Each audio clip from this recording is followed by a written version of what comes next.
Youth league committee, Baba സാഹിബും നേതൃത്വം കൊടുത്ത youth league committee ഉയർത്തിപ്പിടിച്ച മുദ്രാവാക്യമുണ്ട്: വ്യക്തി ജീവിതത്തിൽ വിശുദ്ധി, ജീവിത വിശുദ്ധിക്ക് ഇസ്ലാമിക ശിക്ഷണം. ആ ഇസ്ലാമിക ശിക്ഷണവും വ്യക്തി ജീവിതത്തിലെ വിശുദ്ധിയും ഉറപ്പുവരുത്താൻ ഈ യുവ സംഘത്തെ സജ്ജമാക്കണമെന്നാണ് എനിക്ക് പറയാനുള്ളത്.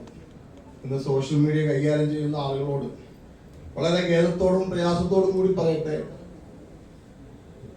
ഉമ്മയുടെ ഗർഭപാത്രത്തിൽ 3-ാം മാസത്തിൽ നമ്മുടെ വിരൽ ചുണ്ടുകളെ സൃഷ്ടിച്ച അള്ളാഹു നാളെ പരലോകത്ത് ഈ വിരൽ ചുണ്ടുകളെ വീണ്ടും സൃഷ്ടിക്കും എന്നുള്ള കാര്യത്തിൽ യാതൊരു സംശയവുമില്ല. അന്നൊരു വിചാരണയുണ്ട്, അത് നേരിടേണ്ടി വരും, അതിൽ ഒരു സംശയവുമില്ല.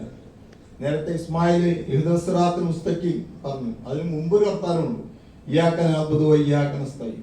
അള്ളാഹുവേ, നിന്നെ മാത്രം ഞങ്ങൾ ആരാധിക്കുന്നു, നിന്നോട് മാത്രം സഹായം ചോദിക്കും.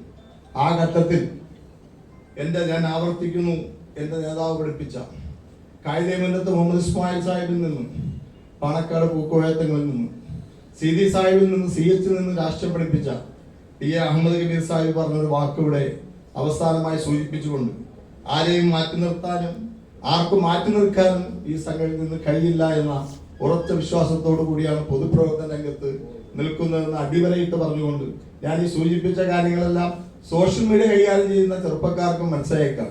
ഈ സോഷ്യൽ മീഡിയയിൽ ഈ ഒരാഴ്ചയായി നടക്കുന്ന കാര്യങ്ങളെ കുറിച്ച് ആർക്കെങ്കിലും സംശയമുണ്ടെങ്കിൽ എന്റെ വീട് ഇവിടുന്ന് 100-200 മീറ്റർ അകലെയാണ്. ഇപ്പൊ വന്ന തെളിവ് സഹിതം ബോധ്യപ്പെടുത്തി തയ്യാറാണ്.